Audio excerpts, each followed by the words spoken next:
یہ جو مینار پاکستان میں جو میں نے دیکھا، شرم آئی، تکلیف ہوئی کہ ہم کبھی ایسے تصور نہیں کوئی کر سکتا تھا جب میں بڑا ہو رہا تھا کہ اس طرح کی حرکتیں ہوں گی.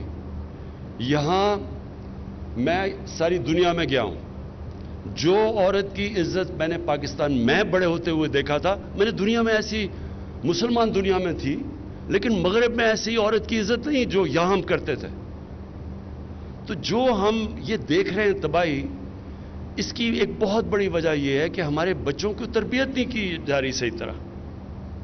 یہ ہمارے نہ دین کا حصہ ہے نہ ہمارے کلچر کا حصہ ہے. جو حرکتیں اب ہو رہی ہیں، جو سیکس کرائم بڑھتی جا رہی ہے پاکستان میں، جو بدقسمتی سے موبائل فون کی جو نیگیٹو سائیڈ ہے، اس سے جو چیزیں بچوں کو اب موبائل فون پہ نظر آ رہی ہیں، انسانی تاریخ میں بچوں کا یہ ایکسپوجر نہیں تھا. اس لیے بہت ضروری ہے کہ ہم ساتھ ساتھ اپنے بچوں کی تربیت کریں، اور تربیت کرنے کا ایک ہی طریقہ ہے کہ ان کو اپنے نبی صلی اللہ علیہ وسلم کی زندگی سے آگاہ کریں. وہ دنیا میں سب سے عظیم انسان تھے، نہ کوئی آیا ہے نہ کبھی آئے گا. جناب وزیر اعلیٰ پنجاب عثمان بزدار، میں جب بھی ادھر آتا ہوں لاہور میں اور آپ کی پریزنٹیشنز لیتا ہوں کہ مختلف ایریاز میں آپ کیا کام کر رہے ہیں،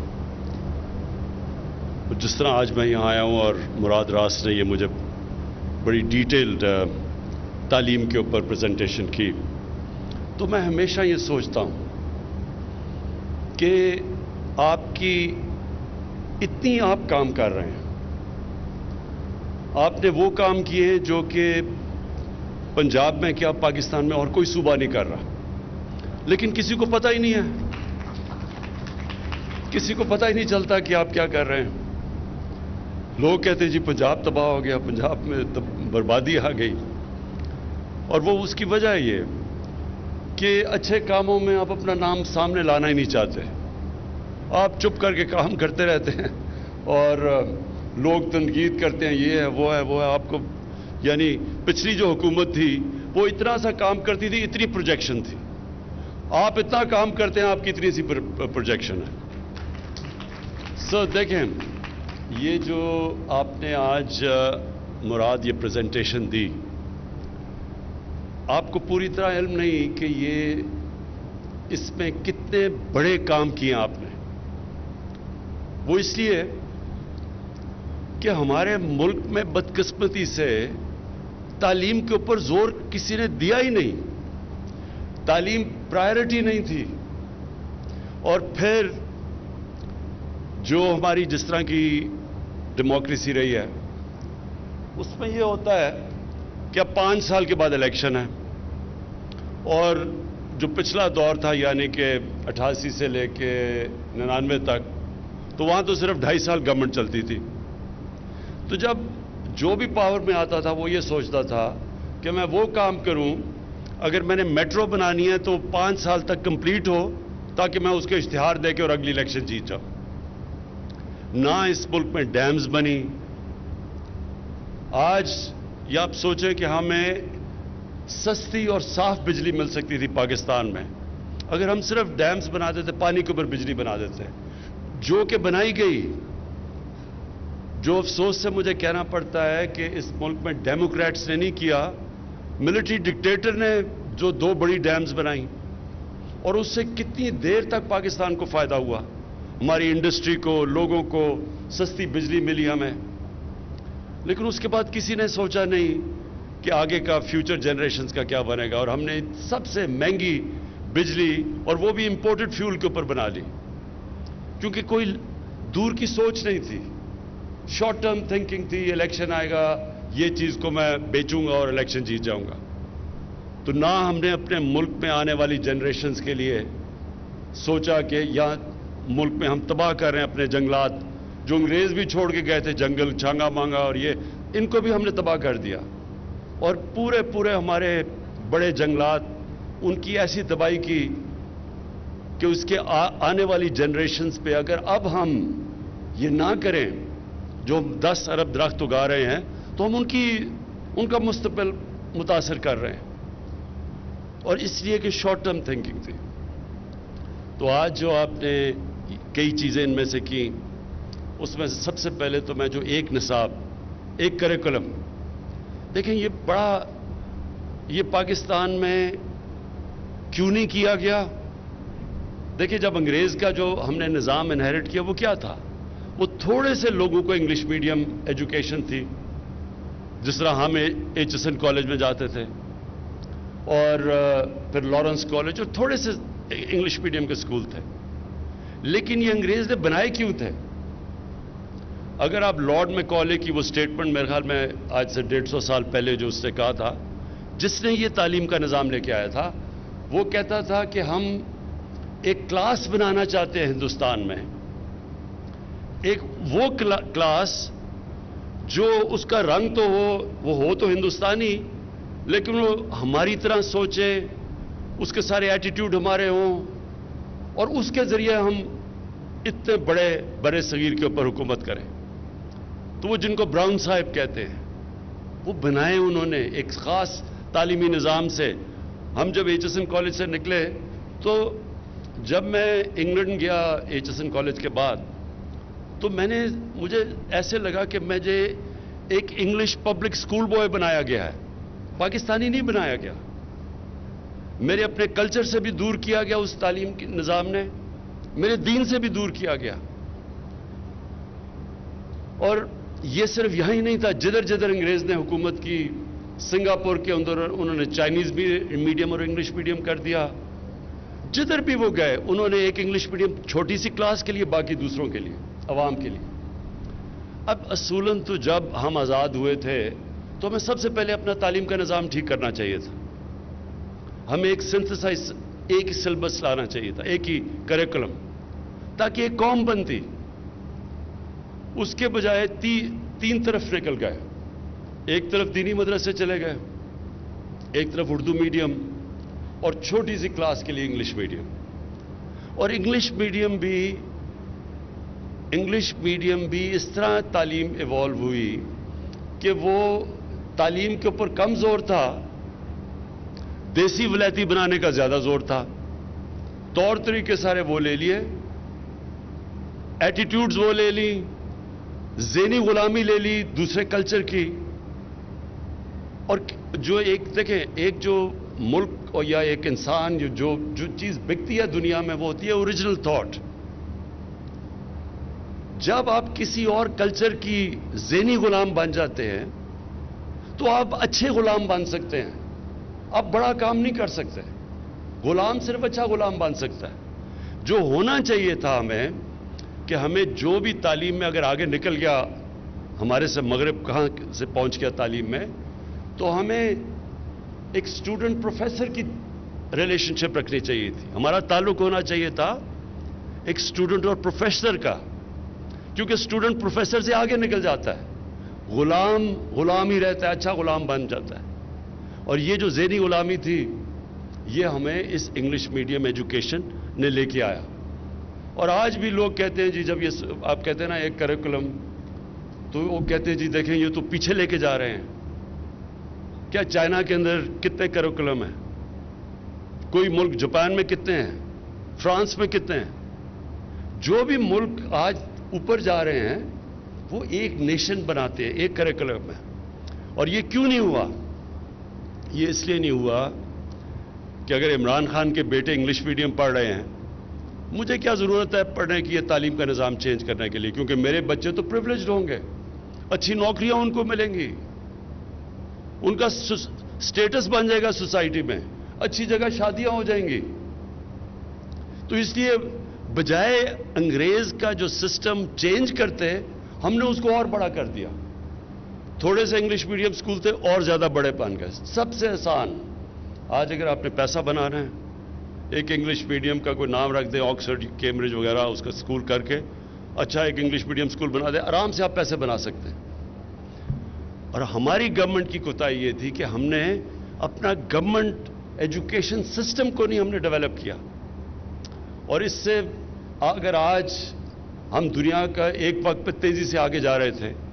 آپ کو پتا ہونا چاہیے کہ 50 سال پہلے پاکستان وہ ملک بڑی تیزی سے اوپر جا رہا تھا. ساؤتھ کوریا پاکستان آیا تھا, انہوں نے ہماری ماڈل سٹڈی کیا تھا. ملیشیا آیا تھا. ہم دنیا کے اندر اگر ہمارا پریزیڈنٹ باہر گیا امریکہ, تو اگر امریکن پریزیڈنٹ اس کو ایئرپورٹ پہ لینے آیا تو کوئی حیثیت ہوگی نا ملک کی.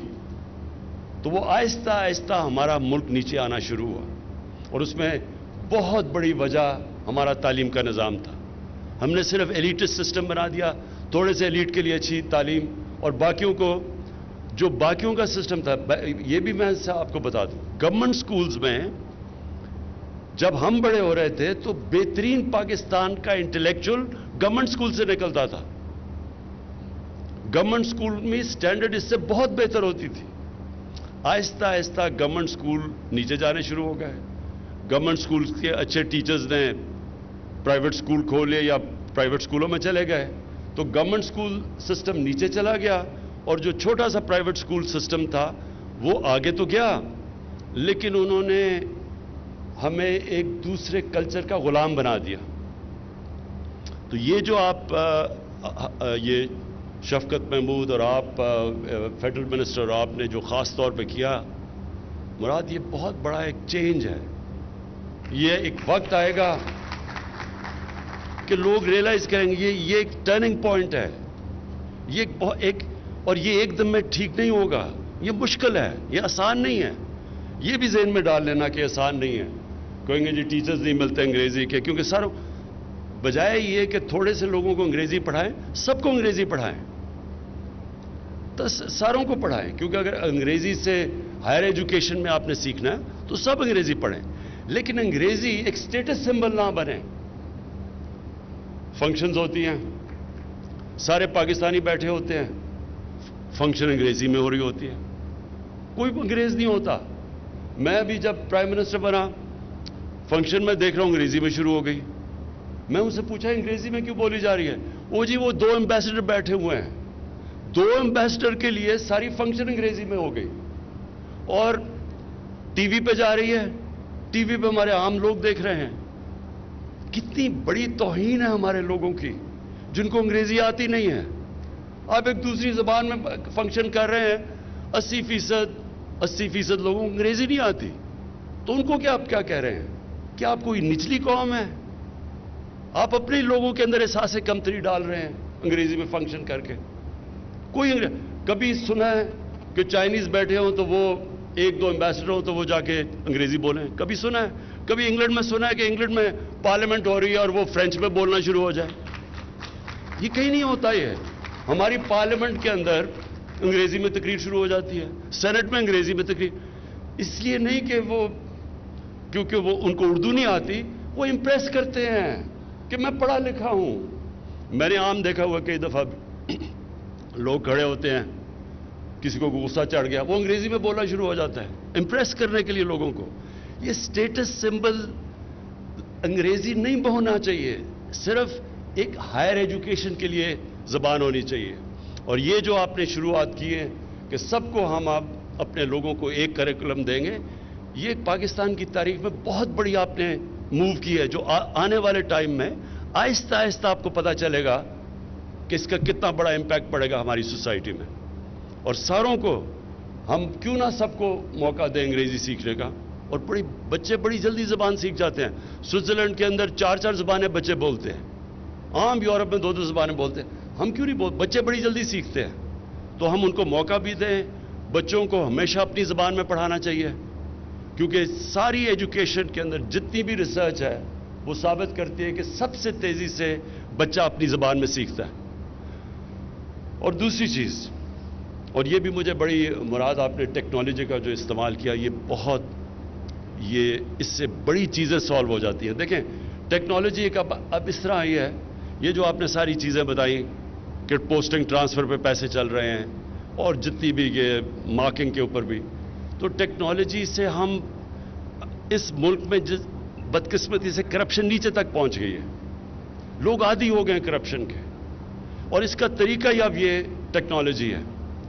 ہم FBR کے اندر کوشش کر رہے ہیں, 3 سال سے مجھے وہ ہر باری 6 مہینے اور 6 مہینے کہتے رہتے ہیں کہ FBR کو آٹومیٹ کریں، آٹومیشن لے کے آئیں، اور جیسی جیسی آٹومیشن آتی جائے گی، جب اس کا جو ٹیکس کلیکٹر اور جو شہری ہے اس کے اندر آپ رابطہ ختم کرتے جائیں گے، کرپشن نیچے آ جائے گی۔ اور اسی طرح جس طرح ہم نے شوکت خانم ہے، ہم نے آج سے 20 سال پہلے شوکت خانم کے اندر سب کچھ کمپیوٹرائز کر دیا، اپنا سافٹ ویئر ڈیولپ کیا، بالکل پیپر لیس ہو گیا شوکت خانم۔ اس کا نتیجہ کیا؟ کرپشن ہو ہی نہیں سکتی۔ جب اب سب چیز آپ کی کمپیوٹرائز ہو جاتی ہے، پیپر لیس ہو جاتا ہے، کرپشن ہم نے اب اپنی کیبنٹ میں کر دیا۔ پہلے اتنے کاغذ پڑے ہوتے تھے کیبنٹ میٹنگ میں، اب ہماری ساری پیپر لیس ہو گیا۔ ہم نے اپنی کیبنٹ کو ای گورننس پہ لے آئے۔ تو یہ جو آپ نے کیا مراد، اس سے بہت فرق پڑے گا۔ یہ جو آپ نے بالکل ٹھیک کہا کہ پوسٹنگ ٹرانسفر پہ پیسہ دینا، اور خاص طور پہ جو ہماری فیمیل ٹیچرز ہیں ان کے لیے بالکل آپ نے ان کی زندگی آپ نے آسان کر دی، یہ بھی بڑا پازیٹیو سٹیپ ہے۔ جو سیکنڈ چیز کے اوپر میں بات کرنا چاہتا ہوں وہ ہے سیرت نبی۔ دیکھیں، ٹیکنالوجی اتنی تیزی سے ایڈوانس کر رہی ہے، دنیا میں جس ریٹ پہ اب ٹیکنالوجی ایڈوانس کر رہی ہے، انسانی تاریخ میں کبھی ایسے نہیں ایڈوانس کیا۔ تو ٹیکنالوجی کے اوپر تو ہم نے اپنی بچوں کو لے کے آنا ہے، اور بچے اب موبائل فون کی وجہ سے بڑی جلدی ٹیکنالوجی سیوی ہو جاتے ہیں۔ لیکن جو اس کے ساتھ ساتھ اپنے بچوں کو ہم نے جو تربیت دینی ہے، یہ بہت ضروری ہے۔ یہ جو مینار پاکستان میں جو میں نے دیکھا، شرم آئی، تکلیف ہوئی کہ ہم کبھی ایسے تصور نہیں کوئی کر سکتا تھا جب میں بڑا ہو رہا تھا کہ اس طرح کی حرکتیں ہوں گی۔ یہاں میں ساری دنیا میں گیا ہوں، جو عورت کی عزت میں نے پاکستان میں بڑے ہوتے ہوئے دیکھا تھا، میں نے دنیا میں ایسی مسلمان دنیا میں تھی، لیکن مغرب میں ایسی عورت کی عزت نہیں جو یہاں ہم کرتے تھے۔ تو جو ہم یہ دیکھ رہے ہیں تباہی، اس کی ایک بہت بڑی وجہ یہ ہے کہ ہمارے بچوں کی تربیت نہیں کی جا رہی صحیح طرح۔ یہ ہمارے نہ دین کا حصہ ہے، نہ ہمارے کلچر کا حصہ ہے۔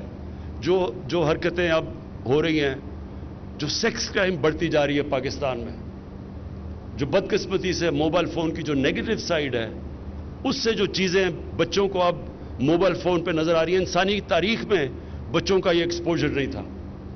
اس لیے بہت ضروری ہے کہ ہم ساتھ ساتھ اپنے بچوں کی تربیت کریں، اور تربیت کرنے کا ایک ہی طریقہ ہے کہ ان کو اپنے نبی صلی اللہ علیہ وسلم کی زندگی سے آگاہ کریں۔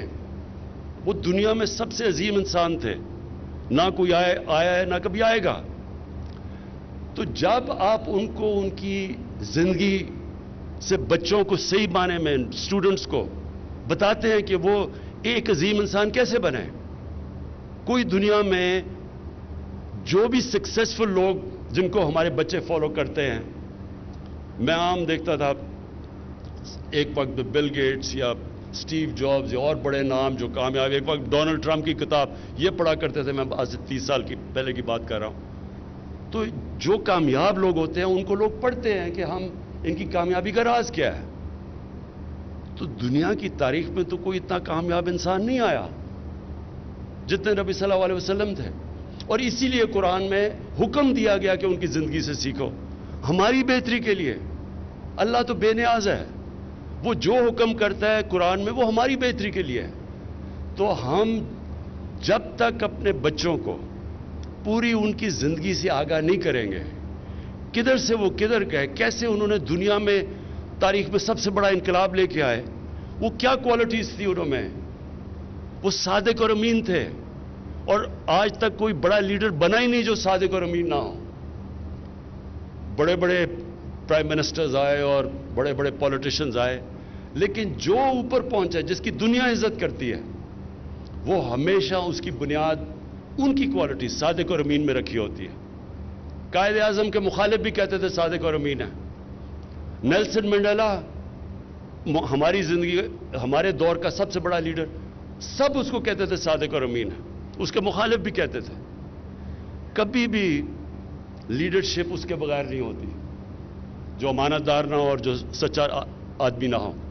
تو وہ جو ان کی کوالٹیز ہیں جس نے ان کو ایک انسان کو اتنا عظیم انسان بنا دیا اور دنیا کا نقشہ بدل دیا، وہ ہمارے بچوں کو ان کوالٹیز کا پتہ چلنا چاہیے. تو ساتھ ساتھ ہم ٹیکنالوجی بھی سمجھائیں ان کو لیٹسٹ، ساتھ ساتھ ان کو 8، 9، 10 میں جو یہ ہم نے فیصلہ کیا ہے یہ بھی آپ نے اتنا انفورس کرنا ہے جتنا ایک کریکولم کرنا ہے. یہ دونوں چیزیں آپ نے اسکولوں میں انفورس کرنی ہیں.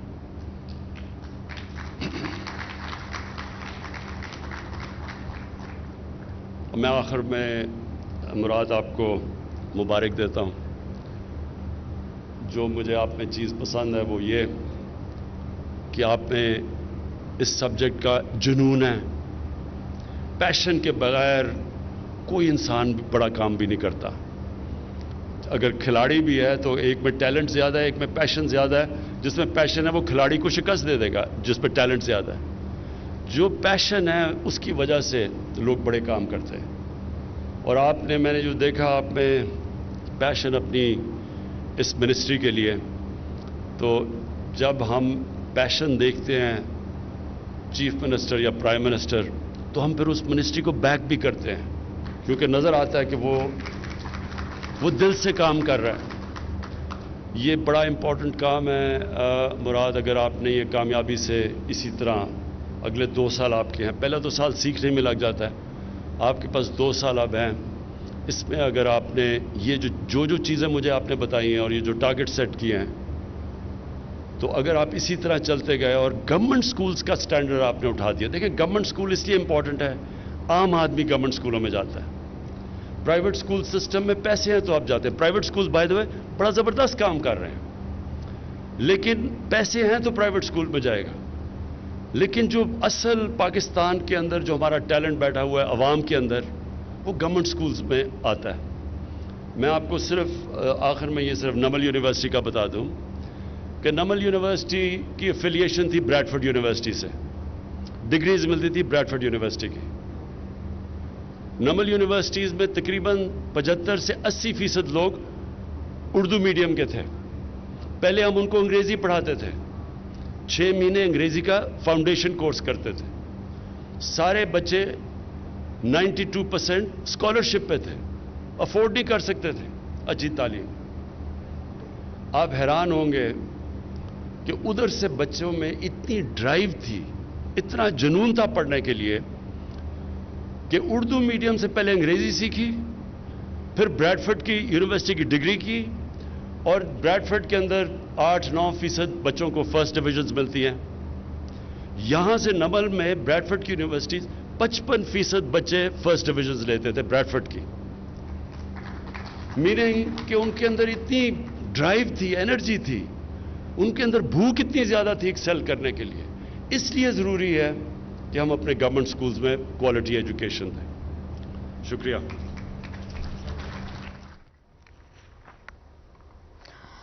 وزیر اعظم عمران